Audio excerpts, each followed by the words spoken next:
I truly believe in informed consent. If whatever you believe is best for your family, that's where you should live. That's what you should do. And these doctors are doing the best that they can with the knowledge that they have. And if you can imagine, they've went to school and they've been fed day after day after day that the CDC is like God. And whatever the CDC says is what should be for that child. And unfortunately, there's a lot of lack of education in that way, simply from time, simply from the studies that they've read, and they're doing the best that they can. But if you can find medical doctors, and they exist, that are just general pediatricians that don't just push for vaccines, they're open to either delayed schedules or just nothing at all, you can find them. Yes, they're hard to find, but they exist. Welcome back to the podcast. And our reviewer of the week is Kirsten. No, I'm going to say this wrong. Kirstellison. She says, I can't recommend enough. I just had my third baby a few months ago, and I wish I would have known about this class and podcast for my other two.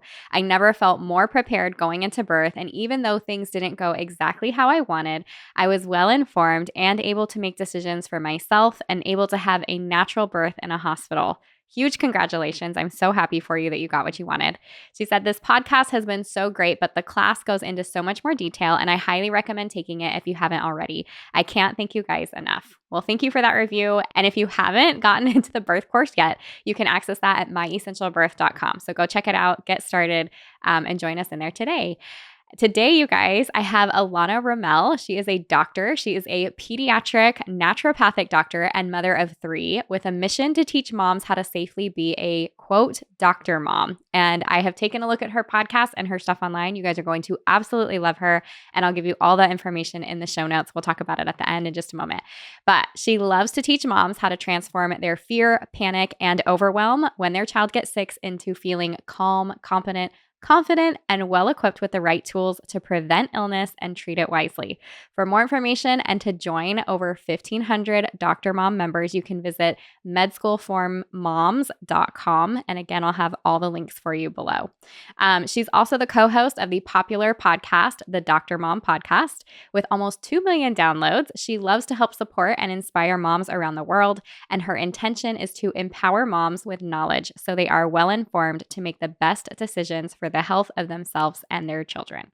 So with that, Dr. Elana, thank you so much for being here today. And yeah, say hi to everybody and maybe tell us a little something fun about you. Hi, Stephanie. Thank you for having me. I love your mission. I think we're both just here to empower moms, empower women, empower kids. It's probably starts off right from somewhere deep down in us, some story that kind of came about. So maybe I'll share with you a little bit about my story and why I became a naturopathic doctor and why I'm just on this mission. And I love that. So I'll try to make it a little bit quick. It's a little bit of a sad story. So I just want to kind of give you guys a little trigger warning. But I lost my brother when I was young. He died of sudden death asthma. He was a very sick child. So if a mom's listening and they have a child with asthma, please know this is like a very, very, very rare occurrence. He grew up with head to toe eczema, very severe. He had anaphylaxis to multiple foods. He had recurrent ear infections. And this is what we call an atopic triad, which then moves into asthma. So he was a very sick child for the first 7 years of his life. And he passed away suddenly at the age of 7. And he was on all of the conventional medicines, everything from long-acting steroids, short-acting steroids, nebulizer treatments. And I just knew as a young child, there had to have been more options. There had to have been other options for him other than just conventional medicine. And I kind of felt like it failed him, right? It didn't help him survive and live a long life. So this is where I just got very interested in alternative therapies. I wanted to know all of the different therapies to offer patients. I knew that there was a time and a place for conventional medicines. With any kiddo with asthma, I would never tell them just to stop all their medications. But I just felt like there had to have been other options. There had to also been some root causes to why he was sick in the first place. So I just went down that rabbit hole and I became a naturopathic doctor very consciously. I was thinking to go to be a medical doctor, but I knew that I just didn't want to wait so long to learn all about the natural therapy. So I love that I could integrate both of them. And there's a time and a place, and I love to give parents options. And so anyway, just a little bit about me is I am a mother of three. I love being able to navigate the world of motherhood with other mothers, be able to relate to them, empathize with them. Motherhood is not easy, but it is just one of the most fulfilling works that we can do. And also being a quote unquote doctor mom, I love to call it, is I know when my kids get sick, all of a sudden my doctor hat goes off and I just am I get emotional and I just want to help them. And I just want to, so I understand what it's also like to have kids who get sick because it's inevitable. And I just having like resources and guides and education is just like such a passion for me. I love helping anxious moms. I love helping them try to navigate how to help, what to do. When my parents lost my brother, as you can imagine, they really went from being pretty like carefree to very anxious over the littlest bit of symptoms. And so I grew up with very anxious parents, whether we got a cold, a sneeze or whatnot, they went right to medicines because, they thought about the worst case scenario. But I have to tell you, Stephanie, there's like a time to worry. And there's also times that there's like a lot of unnecessary worry. And after seeing patients for 10 years, I saw a lot of unnecessary worry in parents. And I felt like it was really important that parents knew just the basic understanding of when it's important to worry, when it's important that you can help your child from home. And that's what I love to do. I love helping moms really understand and feel equipped to help their child when at home, safely using natural medicines. And when it's really important that they can go see a doctor and go get the consult that they need when it's time to really intervene with that. So that's kind of like my story in a little short bit, but I love sharing it. I love my mission and I truly love making the impact that I am. Well, and I can feel that when I go to when I was listening to your podcast or when I'm on your Instagram, I'm like, I feel a sense of calm because there is that like, here's the facts and when you need to worry and when you don't. And it's like, I feel like I can take a breath as a mom because it is, you get worked up and you're like instantly doctor, doctor, doctor, right? Like, what can I do to make my baby better? And that's not always exactly what you need. So I appreciate that a ton. Great. Okay, we kind of started talking about this before we jumped on, but this is just like, let's just get to know each other for a moment and for people to get to know you. So I noticed, like I had said, your phone number is Southern California. And I'm like, hey, that's where I grew up. And so I was on your Instagram and I saw you guys just moved from Southern California to Idaho. Tell me a little about that and how you're enjoying it, or it looks like you love it so far, right? Yeah, so we love it. We've only been here less than 6 months. So I still tell people we love it, but give us like a few years when we have all the seasons for so many years. So I grew up in Southern California and I honestly, I never loved it there, Stephanie. I'm just going to be honest Oh, about that. When I sad. did my schooling and my residency, I traveled all over the country. In fact, I traveled around the world after my schooling too, just to see new places and to get a feel for other things. And my family just like begged me to move back, right? And I love my family and I'm so close to them. So I chose San Diego and I loved San Diego. Actually, it was a very different than Orange County in LA. But it every year that I lived there, the hustle just became so much greater. The traffic, the fast pace, having kids there and seeing them in different sports and activities. And I just like looked at my husband and I was like, I don't see us raising our kids here long term. A fourth kid is not out of the question. We're going to actually decide that this summer if we're going to really decide to try for one. And I just said to my husband, like, I don't see a fourth kid here. I don't see how we would financially be able to do it with ease and having like the pace of life that we really want. The pulse just felt not aligned with me. And then moving forward into vaccine mandates and medical freedoms being taken away and so many different things that as entrepreneurs, both my husband and I, we value freedom and flexibility. We just were like, this is not working for us. So we ended up taking a 6-month trip with a 6-month-old, a 3-year-old, and a 6-year-old. We just got in a van and we traveled for 6 months. I was able to work remotely. My husband was able to work some remotely. It was pretty amazing. We were able to make it work. And just like we visited a bunch of different states, we visited a lot of our friends, we went into a lot of people's homes, and we just wanted to see how other people lived, how other people lived life. It's busy, grocery shopping, planning kids' activities, laundry, right? Like we all have all the same things on our plate. But what was the pace and how did people navigate that? And how did people live? What were their houses like? And we gathered so much information and we pretty much just wanted to craft what our life would be like. And we ended up choosing Boise, Idaho for so many reasons. We have a slower paced life here. Our house is set up so we can now do homeschool. I've always wanted to homeschool, but that was just never a reality for me in California. My husband is able to back off on hours, so we can actually afford to live here mostly on one income being mine. And it's just our whole family dynamic has changed. And I'm so grateful for it. And I think I said to my husband, I think we could be anywhere, but the way that we've redesigned our life day to day has brought so much richness to our life that I feel like we could be anywhere, but we also love Boise. So it just kind of works out in all different ways. That was I a love long-winded that. answer, Stephanie, but I hope that that's helpful for some families listening.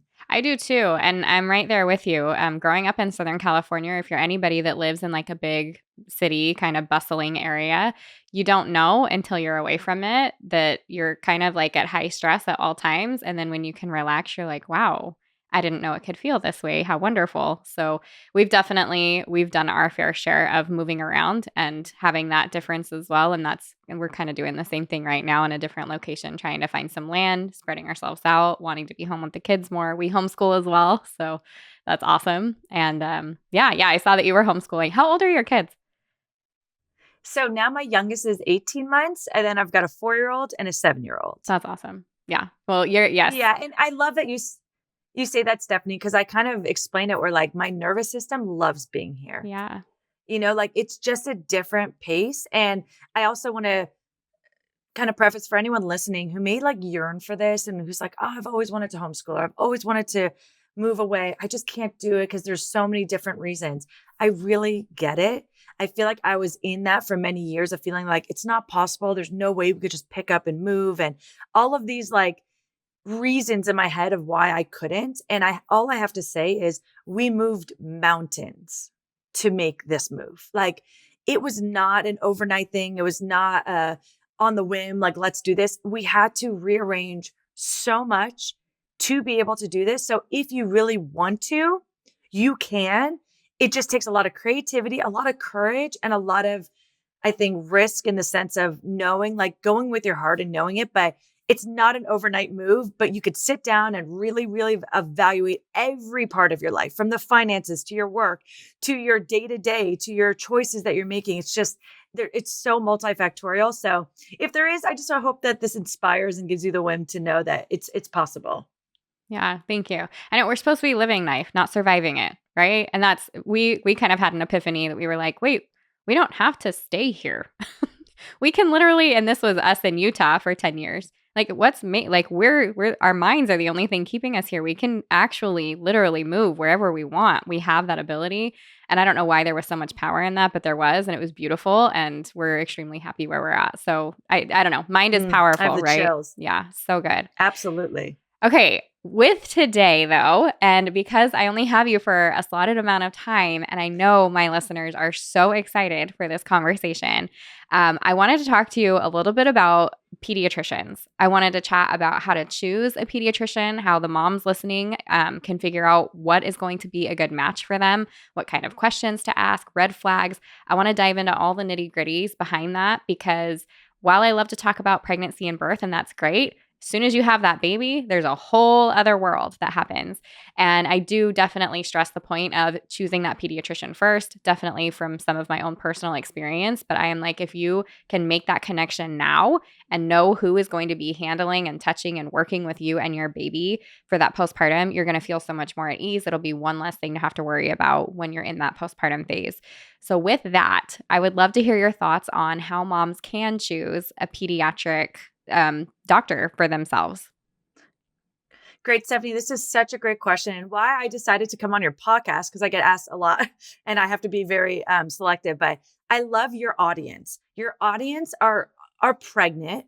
You more, I don't know, maybe that they're listening after pregnancy or they're in another pregnancy or whatnot, but being pregnant is the perfect time to start interviewing for pediatricians. And I don't want people to make reactionary decisions once they have the baby. They're emotional, they're overwhelmed, there's so much going on. I highly encourage you guys to interview during pregnancy so that when you have the baby, you've got that connection and you're ready to go. And I say interview, and I mean that very seriously. Even for me as a naturopathic doctor who specializes in pediatrics, I wanted a pediatrician for my kids. Like I told you in the beginning, when my kids get sick, my doctor hat kind of goes off, and I just always like to have that other person, to talk to and to base things off of. But I truly believe that if you're not aligned with your pediatrician, it is such a huge stress on the parent. I hear families say that they're bullied. I hear families say that they get scared to ask questions. I want parents to always feel empowered with their providers, always. And so it takes having to navigate and having to interview. So for me, I interviewed 11 different pediatricians when I had my first child during my pregnancy. And that's a lot of people. And within minutes, I can kind of tell, are we going to jive or not? And then there were some that I had extensive questions and I was able to really find that one that I loved. And I had kind of narrowed it down to 4 different questions that I would love to share on today's episode to really help gauge, is this going to work for me or not? And 3 of them happen to be vaccine related. And I wish that that wasn't the case, but in your first year of life, really between when a child's born to their 15 months, you're seeing that doctor at least 6 times for well checks. And each time vaccines are going to come up during that time. So you're talking about 6 different appointments where you're going to have these conversations and you want to just have total alignment with that person. So I want to focus on that first year. And then if you have children that are a little bit older, you're only seeing that doctor maybe once a year for a well check, unless that child is sick. And then we've got questions there. But for at least establishing care with a pediatrician, I want to go over at least 4 different questions that, again, will help you not feel bullied. It'll help you feel like you can ask those questions and at least help you feel empowered with your choices. So are you ready to go into this? Because I think that that's probably the biggest key that I want. Let's do it. Okay, excellent. So the first one is I want to kind of gauge a doctor's comfortability if I wanted to do a delayed schedule with my child. Okay.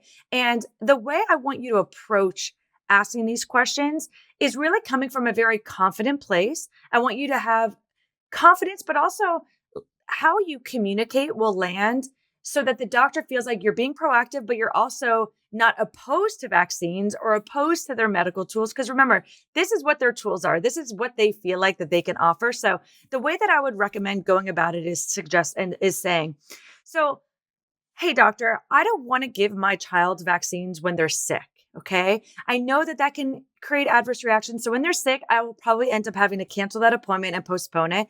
And I also want to be mindful if my child has a negative reaction to a vaccine, then I would like to give them a break. Okay. But I also don't want my child to fall too far behind. So my plan is to go to the CDC. They have a catch-up schedule, and then we can reassess their schedule from there. How do you feel about that? Okay. So instead of me just going and saying, hey, I want to delay shots. I don't want to do this. How do you feel about that? You're giving them a little bit of room to say, hey, I know the CDC has a catch-up schedule. I'm committed to still always following CDC guidelines, but I want to know how comfortable you are with me having to take breaks in case that my child gets sick or there's a negative reaction, right? I just want the doctor to know that I'm not trying to get out of these, but I definitely want to see how much wiggle room they give you. Based on their answer, you'll know, like, nope, I need you to stick with the schedule. I don't want to do any catch up. Then you automatically know, okay, I don't have really much room for a delayed schedule. They're like, oh, okay, that makes sense. And we can always go back to the catch up schedule. That's great. So again, you're coming with confidence, you're coming with education, and you're coming with solutions. So in case your child does have to fall behind, which that may happen, based on either your desire or because they're sick or whatnot, that you have a doctor that can help support you with that. Okay. So that's a way to go about it. The next one is seeing their impression about doing single shots versus combination shots. Okay. So I would go to a doctor and say, hey, doctor, I prefer to give my child single shots instead of combination shots. I'm willing to come to your office more often to make that possible. How do you feel about me sharing a proposed schedule to make that work? Now, again, you're already sharing a solution. You're saying to your doctor, hey, I know this doesn't go with the recommended CDC schedule, but I will make that schedule. We can, decide together, but I really want to do single shots and not combination shots because that's what makes me feel more comfortable. Just get an idea. How do you feel about that? Some will be like, nope, all I do is combination shots. I don't want to do single shots. Some will say, that's not a problem. That sounds like a good idea. The last vaccine related question that I would ask is, preferred brands. So there are some brands that have less aluminum in them. There's some brands that are safer than others. And I always like to have my parents feel very proactive in saying, this is the brand that I want, and this is what I want to give to my child. Some doctors are flexible with that. Some doctors aren't. So that's another question is, how do you feel about me requesting preferred brands? I understand you may carry some in your office and you may carry other brands, but if I can give you enough time to order me that brand that I prefer, or if you don't want to do that, I can always call my health department and get the shots easier if that's easier for you. How do you feel about that? Now that makes the doctor feel like, great, that makes my life easier. If you want to handle that, or if you give me time to do that, I can work with you. That sounds great. Or if the doctor's like, nope, we use the brands that we have here and that's that. It gives you some idea of how flexible they are. So I just want to stop here because I don't want that to feel too overwhelming. I just want to give you that idea of the language that you use with doctors, and coming in it with confidence and knowing that you've done research and you have a plan, I think goes a much longer way with these doctors than having someone just say, hey, I don't want to follow the CDC schedule. I want to do it my way. Here are the shots that I want. I don't think that always aligns with the doctors. And I feel like there's a lot more, just disagreement and butting heads. And that's not what I want. I want you guys to be able to work together and feel empowered being able to ask these questions. Stephanie, does that make sense to you at this point? Does that feel good to you? Yeah, totally. I would, and I'll let you continue. I can tell that you're in a thought process here, but I will put in the back of your head that I know moms are going to ask, what about the moms that are not interested in any vaccines for any amount of time, possibly for their whole lives? So if someone already knows that about their family, and that's coming from an educated place and feeling empowered, then I do think you have to make sure that that's clear to that doctor right away. And if they're say, well, then you're not welcome into my practice, then it's easy. You can't work with that doctor. Now, I do want to speak about that is I feel like I hear a lot of moms feeling very stuck. Like, you're saying to interview providers, but my health insurance only allows so many. So maybe I can speak about that because I do feel like people may not understand that you are hiring your pediatrician to work for you. Okay. Same with your OB or your midwife. You are choosing this professional to work for you. So if you're not aligned, they're not the best fit for you. If you are in a traditional insurance plan, whether it's a PPO or an HMO, and you feel very limited, my recommendation to you is maybe consider a health share plan. And a health share plan lets you work with any provider, whether it's a naturopathic doctor, a medical doctor, a homeopath, a nutritionist. I mean, you could work with anyone at that point. If that doesn't feel right, or you don't feel like that, you're like, no, my husband works and we have this care and we can't get out of it for some reason. Again, I don't believe in these things. I believe in total freedom and flexibility. Then perhaps you sit down with your spouse and you say, hey, what's our budget? Can we pay out of pocket for a provider just for that first year of life? Because the vaccine conversation really comes up in that first 15 months of life, and then at every well check, which again is once a year for children over 15 months. So again, this is going to be kind of up to you. In some states, it's going to be very easy for you to find a provider that feels like you're aligned. In other states, it's going to be almost impossible for you to find it, but you're going to find it because it could just be that one or two and they're out there. You may have to drive to them and you could find them. Yeah. What I do hate to see though is so many families just never go to see a pediatrician because they don't feel aligned with their philosophies. They don't feel like they can talk to them. They feel bullied. And this is where I get a little bit concerned that in a medical emergency, we're missing an opportunity in a window for the care that we need, because I do believe medical doctors are excellent with emergency medicine and with the catastrophic type of illnesses. Okay. This is where they're well trained. And I feel like when we don't have a good relationship with them or we're not establishing care, we may miss those windows, and we don't want to do that. But this is where urgent care or an hospital visit can come into play. But if I had it all my way, I would just have every parent have such wonderful relationships with parents. And I know when I was seeing patients, I don't see patients right now, but I always just supported parents wherever they were at, whether you vaccinate, whether you not vaccinate. And I should have probably prefaced this whole episode with that. And I apologize that I haven't. So if you've gotten this far without listening, here I am saying, I truly believe in informed consent. If whatever you believe is best for your family, that's where you should live. That's what you should do. And these doctors are doing the best that they can with the knowledge that they have. And if you can imagine, they've went to school and they've been fed day after day after day that the CDC is like God. And whatever the CDC says is what should be for that child. And unfortunately, there's a lot of lack of education in that way, simply from time, simply from the studies that they've read, and they're doing the best that they can. But if you can find medical doctors, and they exist, that are just general pediatricians that don't just push for vaccines, they're open to either delayed schedules or just nothing at all, you can find them. Yes, they're hard to find, but they exist. Yeah, I appreciate that. I also am curious, since you had mentioned that you interviewed 11 yourself, which I absolutely love because I'm Yeah. always like, yes, go vet the providers, go. What did that look like for you? Did you have to pay for visits for them? Did you interview them over the phone? And it sounds like you brought those three Great questions. question. Yeah. How did you do Yep. that? And actually, I have a fourth. So I'll get to the fourth, but I called them up and I said, hey, I'm looking for a pediatrician. Do you guys do any kind of meet and greets or just a time for me to meet them? If they said no, I automatically said, well, this isn't going to work for me. But majority said yes.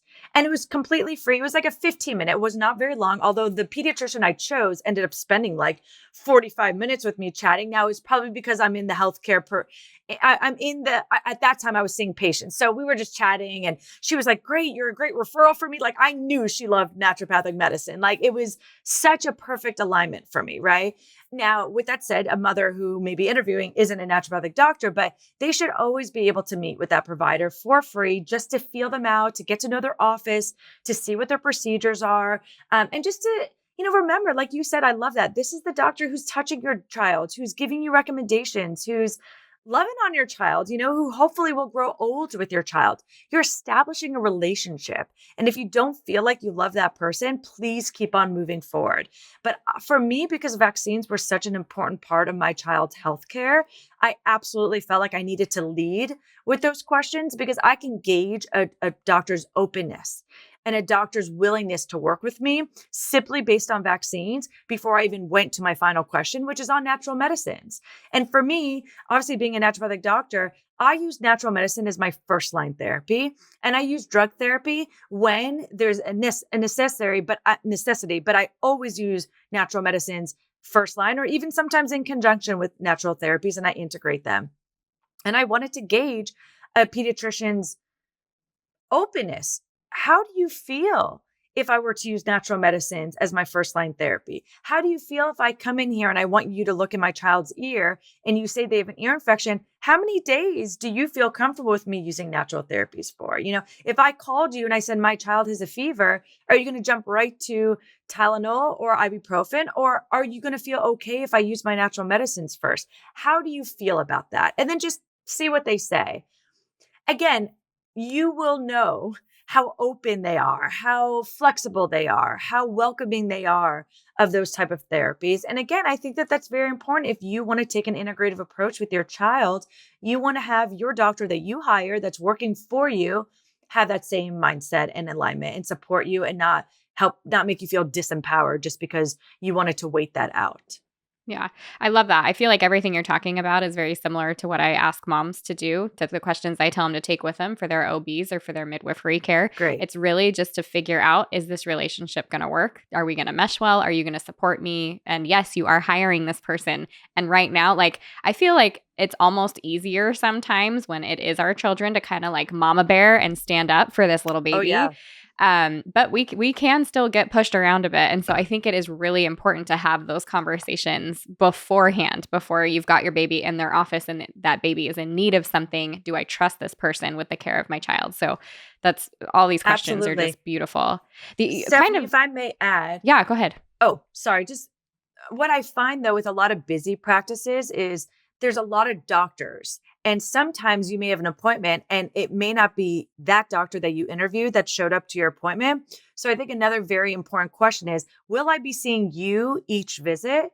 Because one doctor in the practice may have an aligned mindset, but another one may have a completely different mindset. So you also want to make sure, like, are you my provider? Or every time I come here, am I seeing a nurse practitioner? Or am I seeing a different doctor? Because I like you. And I want you to be the caretaker for my child. So that's another thing just in the background to ask, because you may have gone through all these questions and they're aligned. And then all of a sudden you have a different provider in front of you at times. So that's important too. Yeah, no, thank you for adding that. That's actually huge. And I completely agree with you.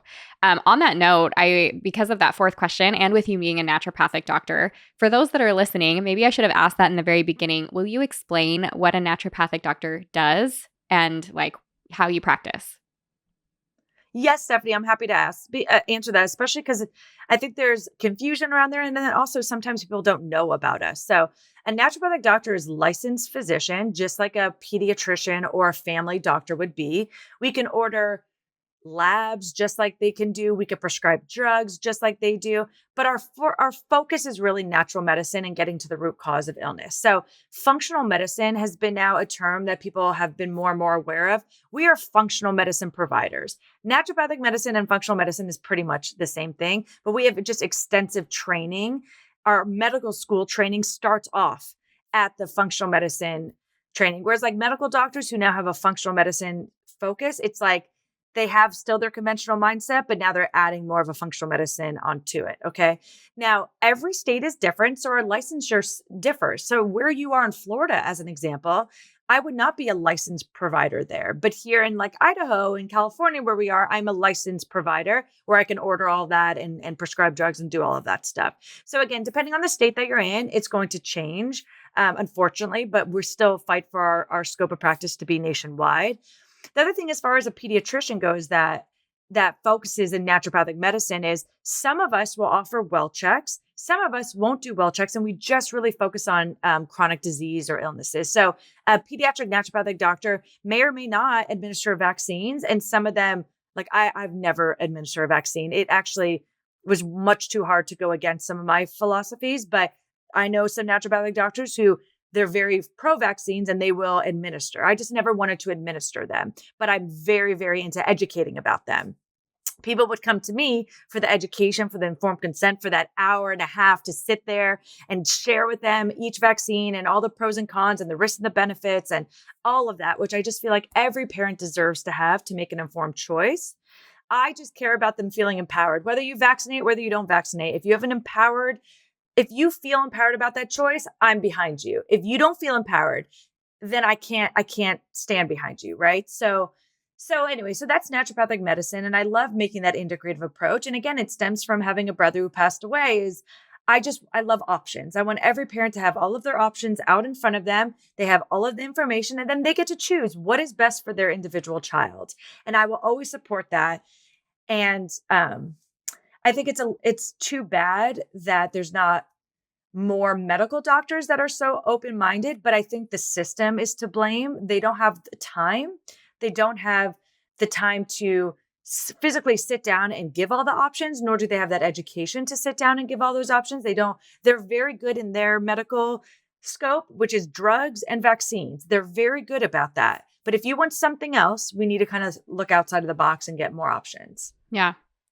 Along with that, I know like you talk about it on your website and things too, or your Instagram, homeopathy. Will you kind of touch on what homeopathy is and how that can be utilized with our children? Oh, so I love homeopathy and homeopathy. I put in the category as in like an energetic medicine, similar to acupuncture. Acupuncture, you put needles in the kids or in the body and meridians are stimulated and the body is healing on its own. Kids will not allow for that. So I don't see acupuncture helping kids necessarily, which is why I gravitated towards homeopathy because it's something that kids react to so quickly. They're so resilient and it's so easy to give to them because they're these little pellets. They taste like sugar. You put them in their mouth and it's so easy. They don't run away. So it's like my magic little pills. I was very skeptical about homeopathy early in my education. I'll be completely honest. We were taught they're diluted. There's barely any substance in it. It's this energy medicine. And I'm like, what is this witchcraft? Like, what is this hocus pocus medicine? And I remember I actually almost didn't continue naturopathic medical school because I was like, what is this stuff? Right. But I was intrigued because I loved the idea of harnessing the body to heal, right? Like, our bodies are so wise. And if we could just give it what it needs to truly heal within, I just have this true belief that like we can heal if you give it the right things. And with kids are so resilient. So if we're going to see it in kids, we don't really see placebo in kids. We don't really see, there's not that much mental, emotional stuff going on. They're just such pure beings. And so I ended up very early on in my education, I shouldn't say very, maybe a year into my education, sitting in on extra homeopathy shifts at the clinic just to observe. Because I was like, does this really work? Like, what's going on here? And after just seeing like case after case after case, success story after success story, and I'm like, what? Like, how do they come in with eczema? Then they took this remedy and now like their rash is gone. Like that couldn't have just like gone away overnight. Or like, how did this kid with anxiety just like take this remedy and all of a sudden like they don't have these meltdowns? And it was just fascinating to me. And so I just started like diving in a little bit more and more. And then I just did a deep dive because I'm like, this is amazing. Everyone needs to know about it.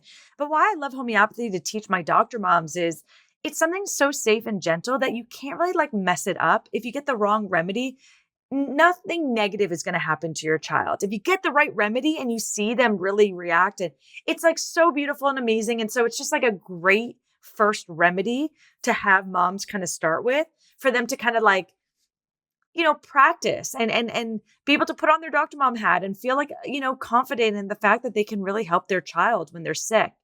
So that's very different than the vaccine talk, right? But I do use some homeopathic remedies in what I call my vaccine detox and immune protocol. If someone were to choose vaccines, if that's what they feel is best for their child, my whole goal is that how can we minimize side effects and adverse reactions? And also, how can we increase effectiveness? Because if you're actually going to do a vaccine, they're not 100% effective. So how can we increase the effectiveness of it? And what can we do for these kids to just try to detox from any of the heavy metals, but also really the biggest focus is how do they have like an intelligent immune reaction? Because some of the biggest adverse reactions are actually a hyperimmune response, which then can have long-lasting effects to brain health and also to their immune system. And so I'm really focused on using homeopathy and nutraceuticals to really give that body what it needs to help minimize those adverse reactions and just optimize the health outcomes for them. So homeopathy is one of them, but also supplements and herbal medicines are great too. So is this protocol that you're talking about, is this done like for every child? Is it switched up per child's needs or per child's vaccines that they've gotten? That's a great question. We feel like if a child's going to get vaccines, this very comprehensive protocol can really meet the needs of every child, mostly because what we see as the adverse reactions, we're noticing because we're really focusing on that immune reaction and mostly it's brain and neurological type of disorders. We're really focusing on what can we give the body so that it has everything that it needs to have an intelligent response so that if something were to happen, we already have that nutrient on board that we would have given if that child has a negative reaction to begin with already. So it's like, it's on board. So it's actually a pre and a post. You do it before and you continue after. For example, when we treat some vaccine injuries, we see a lot of similar patterns. So if we could just get those medicines on board ahead of time, which are still very safe and very helpful, then we know that the reactions aren't going to be nearly, if any, nearly as heightened, okay, is probably the right word. And then we could be on it like right away as well, versus just like let it linger and then chronic disease kind of happens from there. If I don't mind, can I just get on my little soapbox? Because one of the things that I love to teach about what to avoid before and after a vaccine is Tylenol. And I feel like this is something that pediatricians recommend all the time for fevers. And again, once in a while, if you need to give your child Tylenol, I don't want moms to freak out or to panic about it. There's a time and a place, although I have so many different remedies for natural medicines for fevers, and I can go into that too. But when it comes to vaccines, before or after vaccine, I can't stress enough how much I just want parents to know to avoid Tylenol.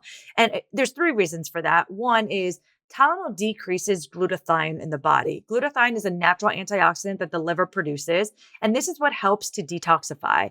We know that there are toxins in vaccines, and if you're giving a toxin and you're giving an insult to the immune system, and then you're giving something like Tylenol right after, you're essentially telling the body, or you're essentially decreasing a nutrient in the body that the body needs to be able to detoxify and to be able to decrease brain inflammation in order to decrease the adverse reaction. So we don't want that. We want as much glutathione on board in the body.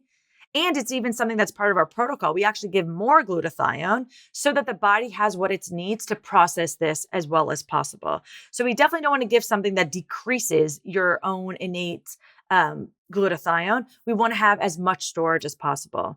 The other thing with Tylenol is we found in a study in 2009 that a group took Tylenol right after, a group didn't take Tylenol, and their antibodies, their titers showed a decrease in antibodies after giving Tylenol.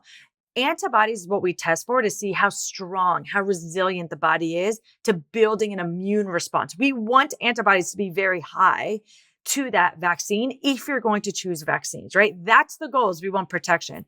But the group that took Tylenol actually had a lower titer number than the group that didn't take Tylenol, had a more robust titer number. So again, if you're going to give vaccines, you might as well give it so it's as effective as possible.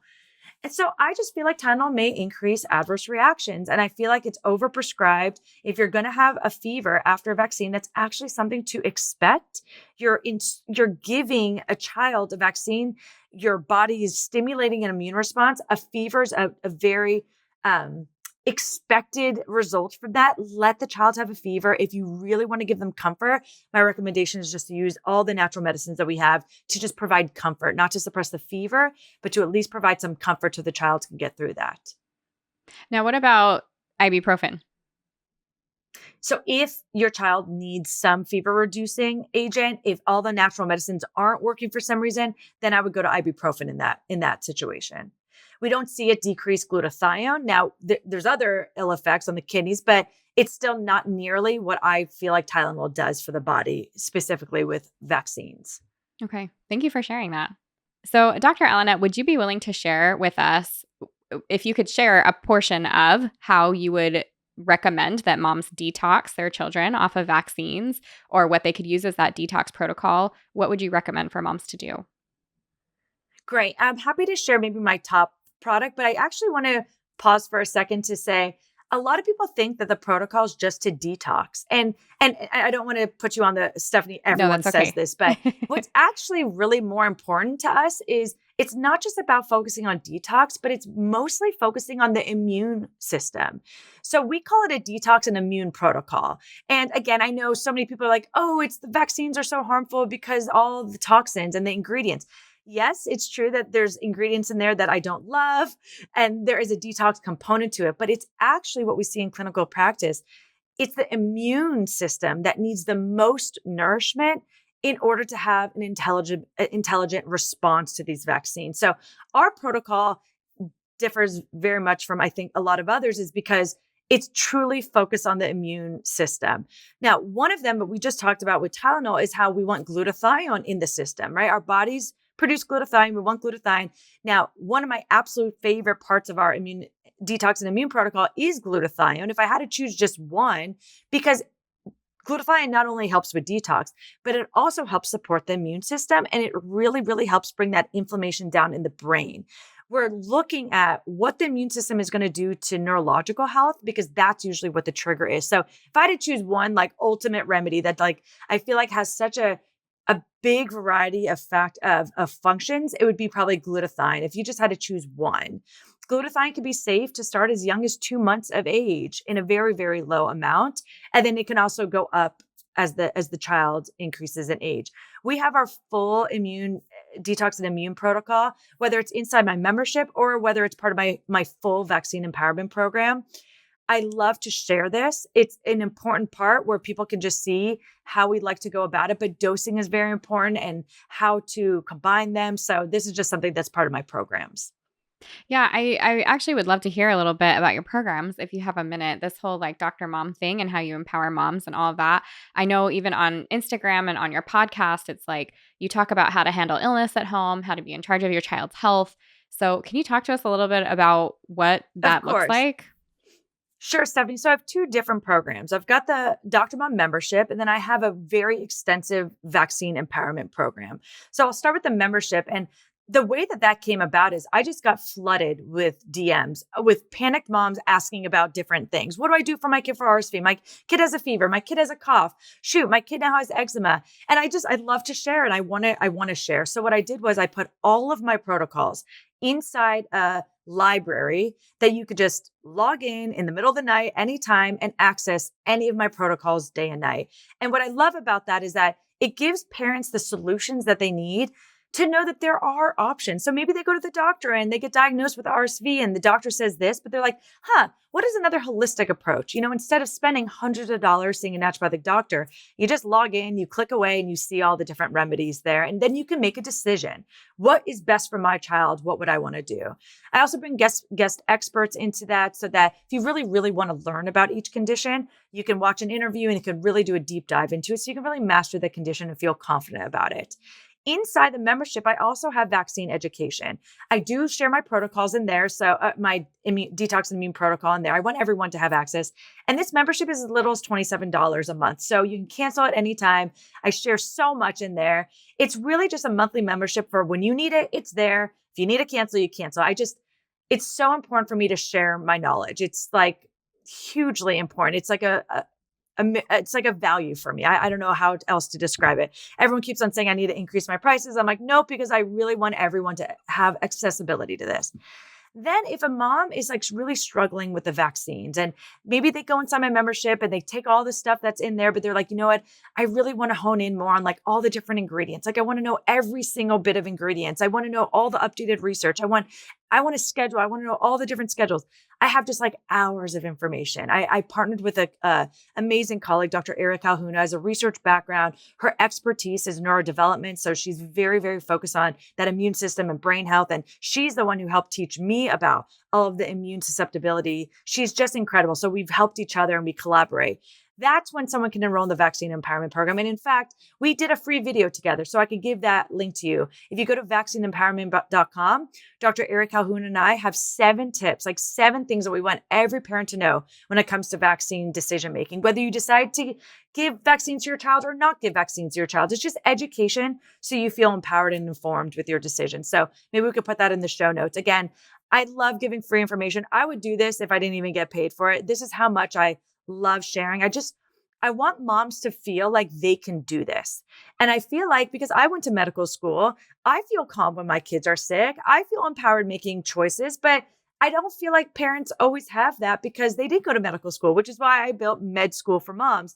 I just like teach these little bits of information and I just want every parent to know. It saves them time. It saves them money. It saves them all this like panic and energy. And I love it. I love seeing them go from anxious to just feeling so empowered. And it takes just having this education and these resources at their disposal so that they really know in the moment they've got this. Yeah.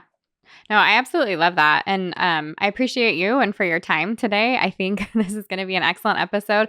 If they got nothing else and everything was, this is how to make sure that you are jiving with a pediatrician, how to pick a pediatrician, how to have a conversation about vaccines. And then I love that we touched on naturopathic remedies and homeopathy. You even shared some of your detox and immune protocol. I mean, this was a solid episode. So I'm so excited for that. If you will just really quick, I know that you kind of talked about the Dr. Mom thing, but will you list off all the places that people can find you? And then everything that we talked about today will absolutely be in the show notes. And if you're signed up for the emails, you guys will get it there too.